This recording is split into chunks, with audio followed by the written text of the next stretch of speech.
오늘 이곳에 이렇게 또다시 만나고 함께 예배하게 된 것 정말 하나님의 은혜입니다.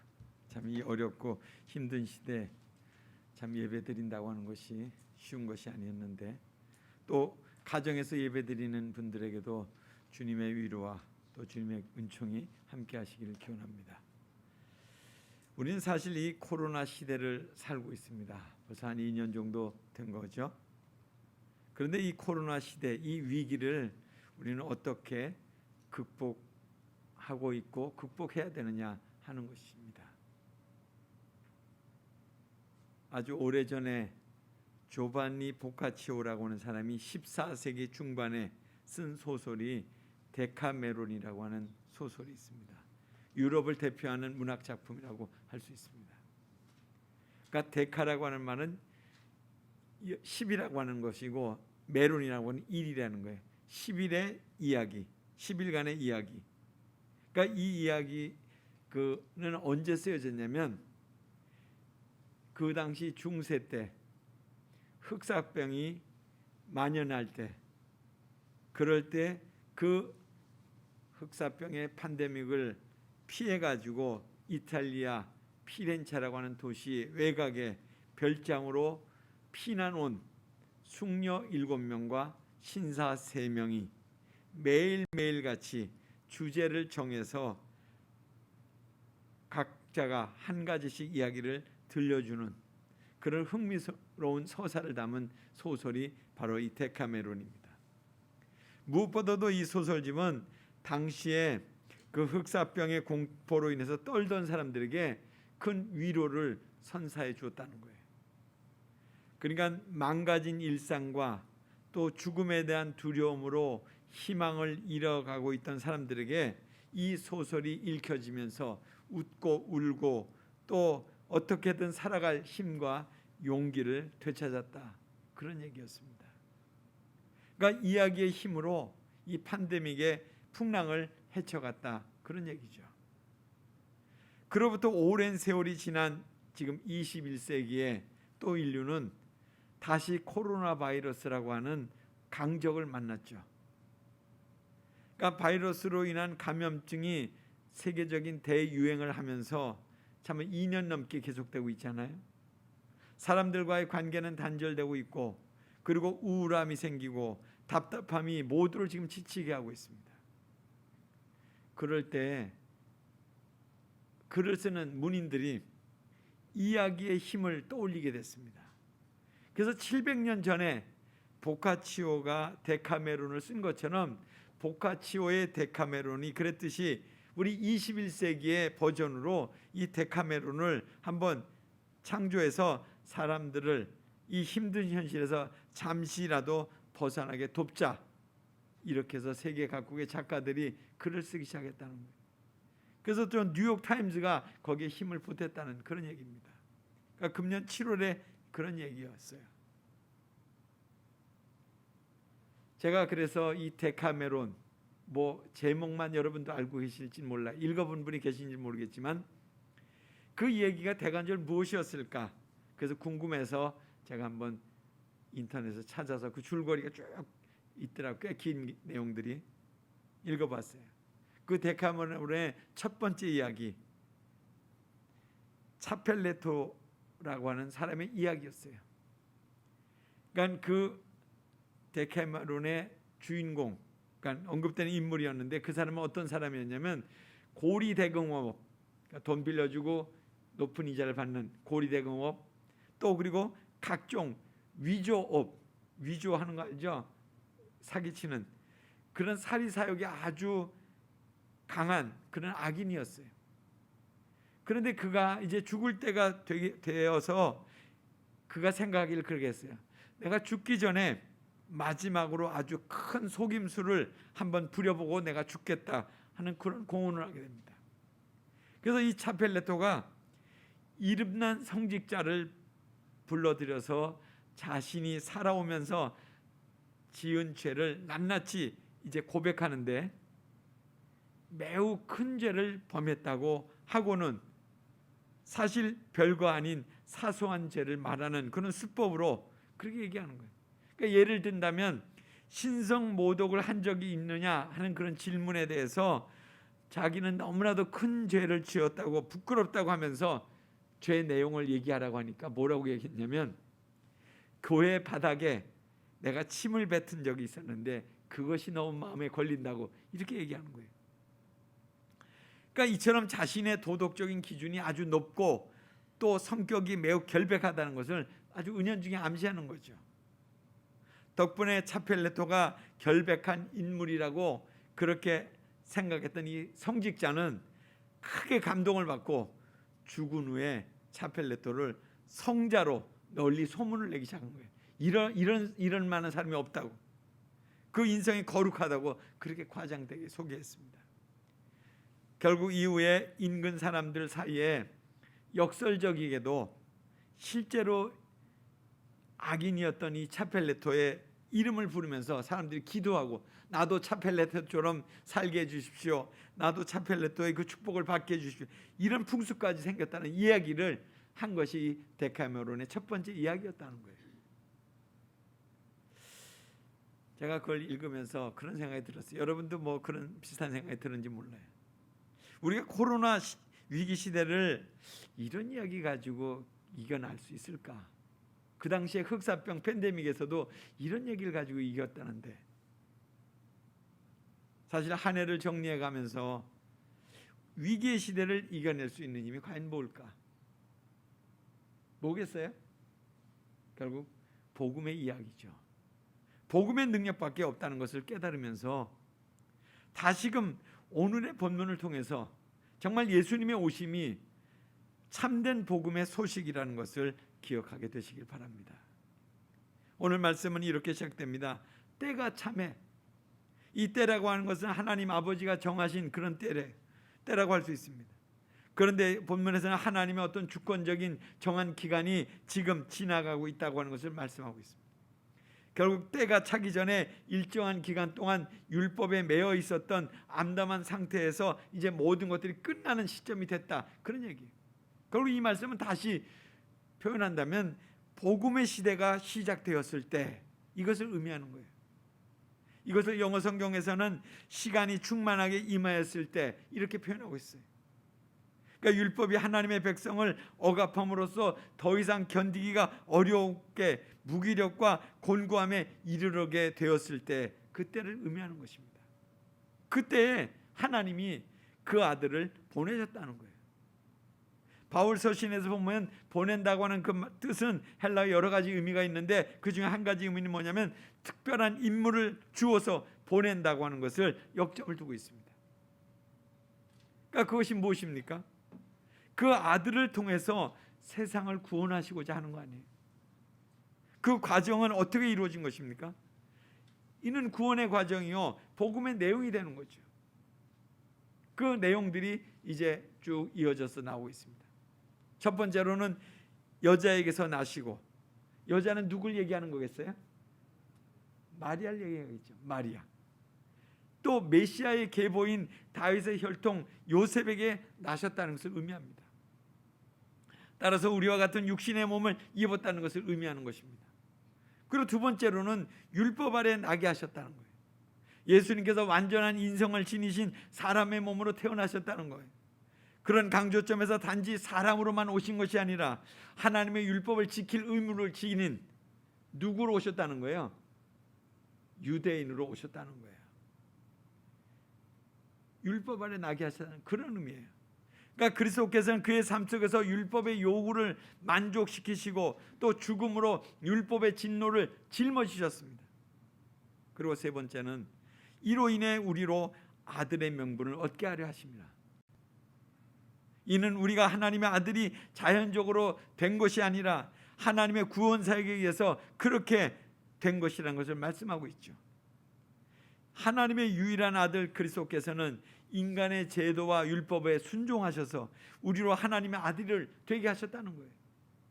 다시 말씀드린다면 그리스도께서는 유대인으로 태어나셔서 난 지 8일 만에 어떻게 했습니까? 전경례를 치르기 위해서 성전으로 오셨잖아요. 거기서 할례를 받으시고 또 유월절 절기를 지키시고 그 밖에 모세의 모든 율법들을 지키시면서 자라나셨다 하는 것입니다. 또 뿐만 아니라 율법의 속박 아래에 있는 자들을 속량하시고 하나님이 그들을 아들로서 받아들일 수 있는 그 근거를 주시기 위해서 십자가에서 죽으신 거예요. 그러니까 우리가 하나님의 아들됨을 확신할 수 있는 것은 결국 아들의 영이 증거하는 것이기 때문이죠. 아들의 영은 하나님의 영 또는 그리스도의 영, 성령을 의미하는 것입니다. 그러니까 성령은 약속대로 오순절 마가의 다락방에 강림하신 후에 모든 믿는 자들에게 하나님의 양자됨을 분명히 증거했어요. 우리가 하나님의 자녀됐다는 것을 증거해 주었어요. 구약 시대의 이스라엘 백성들은요, 하나님을 아버지라고 불렀어요. 그들은 또한 자신들이 하나님의 아들이라고 그렇게 불려졌어요. 출애굽기 4장 22절에 보면 바로에게 가서 모세가 이스라엘 백성을 하나님의 아들이라고 부르도록 그렇게 했어요. 하나님의 아들들을 내보내라는 거예요. 이사야 53장 63장 16절에 보면 여호와여 주는 우리 아버지라 이렇게 말씀하고 있습니다. 예레미야 3장 19절에 보면 너희가 나를 아버지라고 하고. 그런데 이상한 것은 예수님 당시에 유대인들은 실제로 하나님을 아버지라고 부르는 사람이 아무도 없었어요. 그래서 예수님이 하나님을 우리 아버지라고 이렇게 불렀을 때 어떻게 반응했습니까? 불경하다고 그랬잖아요. 불경하다고. 그건 시대적인 상황 속에서 당연한 반응이었던 거예요. 그러니까 예수 그리스도를 믿음과 성령의 내주하심으로 말미암아 하나님과의 관계로 새로워졌고, 그 새로워진 관계를 결국 오늘 말씀에 보면 아바라고 이렇게 표현했어요. 아바는 아람어로 아버지를 뜻하는 거예요. 아버지. 탈무드에서 아기가 태어나서 제일 먼저 배우는 말, 가장 친근한 말이 바로 이 아바라는 거예요. 그래서 어린아이가 아빠라고 이렇게 하는 것처럼 아버지를 더욱 친근감 있게 부르는 표현이 바로 아바라는 것입니다. 바울은 이 말을 사용하면서 하나님과 우리와의 관계가 아주 가까운 것이라는 것을 증거하고 있습니다. 그리고 네 번째로 우리가 유업을 받을 자라는 것입니다. 유업을 이을 자라는 거예요. 이 말은 종과 반대되는 그런 개념으로서 하나님 나라의 백성들이 누리는 모든 축복을 우리가 소유한 자다. 그래서 우리가 유업을 이어받은 자라는 거예요. 갈라디아 교인들은 성령의 어떤 내적 증거로 말미암아 하나님 나라에 속한 특권을 가진 사람들이다, 이런 거예요. 한편 하나님으로 말미암아, 또 갈라디아서 다른 편에 보면 또 믿음으로 말미암아, 또 약속으로 말미암아, 그리스도 예수 안에서, 이것들은 다 같은 의미를 포함하는 그런 말씀이에요. 그러니까 바울은 이런 표현들을 통해서 교인들로 하여금 그들이 양자된 것이 자신의 행위, 자신의 공로, 이것으로 된 것이 아니고 하나님의 은혜로 된 것이다 하는 것을 분명히 말씀해 주고 있는 것입니다. 오늘의 본문을 통해서 우리가 얻게 되는 우리를 향한 복음의 내용, 쭉 지금 말씀 속에서 제가 소개했습니다. 그것을 이제 한 세 가지 정도로 요약해 보겠습니다. 첫째는 우리는 그리스도 안에서 자유인이 되었다는 거예요. 그러니까 이미 오신 예수님께서 모든 과정을 다 거치셨다는 거죠. 여자에게서 나시고 율법을 준수하시고 율법의 마침이 되셔서 십자가 위에서 우리의 죄를 대신해서 죽으시고, 그러니까 더 이상 우리가 죄에 사로잡혀 살아갈 이유가 없다는 거예요. 죄를 이길 예수님의 십자가를 믿는 믿음이 우리에게 있기 때문에 그렇다는 것입니다. 그래서 예수님이 오시면 우리의 삶에 죄에 이끌려가는 인생이 아니라는 거예요. 예수님이 하나님의 계획하심에 의해서 이 땅에 오신 것처럼 우리도 하나님의 인도하심을 받는 그런 인생이 됐다는 거예요.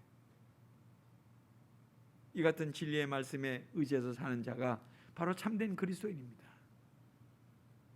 진리를 알지니 진리가 너희를 자유케 하리라. 그러니까 이 복음의 능력을 깨달을 때 우리의 삶은 자유케 되는 것입니다. 그걸 믿으시기 바랍니다. 두 번째로 우리는 하나님을 아버지라고 부르게 됐다는 거예요. 예수님이 하나님을 아버지라고 부르셨잖아요. 우리도 하나님을 아버지로 부르고 있습니다. 그분은 우리의 모든 것을 알고 계시고 책임져 주시는 그런 분이세요. 육신의 아버지가 채워줄 수 없는 것들을 그분이 채워주고 계십니다. 우리에게 이 같은 아버지가 계시다고 하는 것이 한없는 의지가 되는 거예요. 우리가 육신의 아버지와 친밀했다면 하늘 아버지와 친밀해지는 것이 좀 쉬운 것 같아요. 이미 그런 아버지를 간접적으로 경험했기 때문이죠. 그래서 하늘 아버지를 깊이 경험한다면 육신의 아버지로부터 얻지 못한 귀한 사랑을 알게 되고 또 그분을 의지함으로써 새 힘을 얻게 되는 것입니다. 하늘 아버지와 그 사랑의 관계가 회복된다면 우리의 삶에는 두려움이 없어져요. 그분이 나의 아버지신데 내가 뭐가 걱정스럽겠어요. 우리가 하나님을 나의 아버지로 부르게 된 것은 축복입니다. 우리는 그분의 자녀이기 때문입니다. 예수 그리스도의 오심이 이 같은 복음의 시대를 우리에게 가져온 거예요. 그분이 오셨기 때문에 우리가 그런 복된 소식을 듣고 그런 고백을 할 수 있게 됐다는 거예요. 세 번째로 우리는 하나님의 상속자가 되었다는 것입니다. 우리는 하나님의 종들이 아니에요. 하나님의 상속자들입니다. 하나님이 주시는 모든 특권을 받아 누릴 그런 사람들이라는 거예요. 하나님과 사람이 함께 가진 성품이 있습니다. 첫 번째는 인자. 하나님은 사랑이세요. 세상을 사랑하신 분이에요. 그래서 자기의 하나밖에 없는 아들 독생자를 보내주신 거잖아요. 우리도 그분을 닮는다면 우리도 이웃을 사랑하는 거죠. 두 번째로 성실입니다. 하나님은 진실하십니다. 진리를 추구하고자 한다면 하나님 안에서 찾을 수 있다는 거예요. 세 번째로는 의로움입니다. 하나님은 완전하세요. 하늘에 계신 자의 완전하신 같이 너희도 완전하라. 그리스도의 의를 우리가 닮아가야 되는 거예요.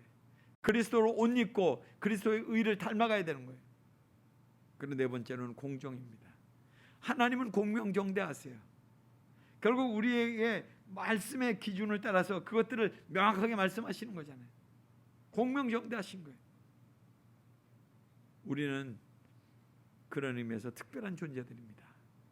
예수 그리스도가 오심으로 우리에게 주어진 선물로 우리는 하나님의 상속자가 되었다는 거예요. 우리가 이 같은 내용을 우리의 믿음으로 고백하게 된다면 우리는 복음 안에 있는 존재들이에요. 우리는 더 이상 율법의 굴레로 세상의 종살이를 하는 그런 존재들이 아닙니다. 하나님의 자녀가 되어서 모든 것을 상속받아서 영원한 복락을 누리는 그런 존재들이 된 것입니다. 하나님은 이 같은 계획을 가지시고 예수님을 이 땅에 보내셨는데 우리가 여전히 복음 없이 산다면, 복음의 능력을 믿지 못한다면 우리의 삶은 지금 현재 어디에 머무르고 있는 것입니까? 이제 우리 모두 예수님의 오심이 복음임을 믿고 복음의 시대로 나갑시다. 그 복음으로 코로나를 이기며 우울한 삶의 환경을 극복하며 승리하는 삶을 살게 되길 바랍니다. 어제 성탄 예배가 참 감회가 새로웠던 것 같아요. 여기 대부분이 다 오셨던 것 같은데요. 작년에는 드릴 수 없었잖아요. 코로나 위세를 물리치면서 우리가 드린 예배였어요.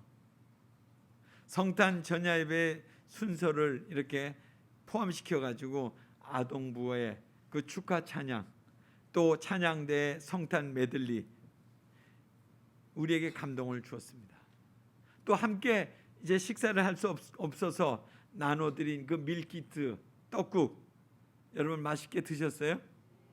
맛있었어요? 네. 사실 요즘 거리에 보면 성탄절 분위기가 별로 없어요. 교회도 이전처럼 성탄절을 준비하는 그런 떠들썩함도 없어졌어요. 우리가 25일 새벽이 되면 집집마다 주님 오셨다고 메리 크리스마스 치면서 이렇게 초롱을 들고 그리고 이렇게 새벽송을 하러 다녔는데 이제 그런 흔적조차 없어졌어요. 우리의 다음 세대들이 이 같은 문화를 다 잊고 산다고 할지라도, 그러니까 우리 모두는 예수님의 오심이 복음이라는 것을 잊지 않게 되기를 기도합니다. 정말 이제 우리는 복음으로 사는 복음의 시대의 사람들이에요. 아울러 우리의 마음속에 정말 그런 복음의 능력이 정말 샘솟기를 날마다 우리가 간구하고 복음 안에 머물기를 힘써서 구하고 그리고 그 말씀 앞에 다시금 서게 되는, 그래서 정말 다가오는 새해에는 내가 복음의 시대로 승리하리라 그런 믿음의 선포를 하시면서 그렇게 살게 되는 저와 여러분의 삶이 되기를 간절히 소원합니다. 같이 기도하겠습니다. 하나님, 오늘도 주님의 말씀으로 우리의 삶을 일깨워 주시니 감사합니다. 참 코로나로 인해서 참 우울하고 지치고 곤고해지는 이때 우리를 향해서 찾아오신 그 예수님을 우리가 다시 한번 새롭게 맞아들이며 그 예수님의 오심이 나에게 복음이라는 것을 하나님 깨닫고 그 복음의 소식을 내 마음에 품고 복음의 능력으로 행하는 하나님의 사람들 될 수 있도록 축복해 주옵소서. 삶의 자리마다 또 우리가 걷는 걸음마다 하나님 주의 복음의 능력으로 행하는 삶을 살도록 하나님 인도해 주옵소서. 예수님 이름으로 기도드리옵나이다. 아멘.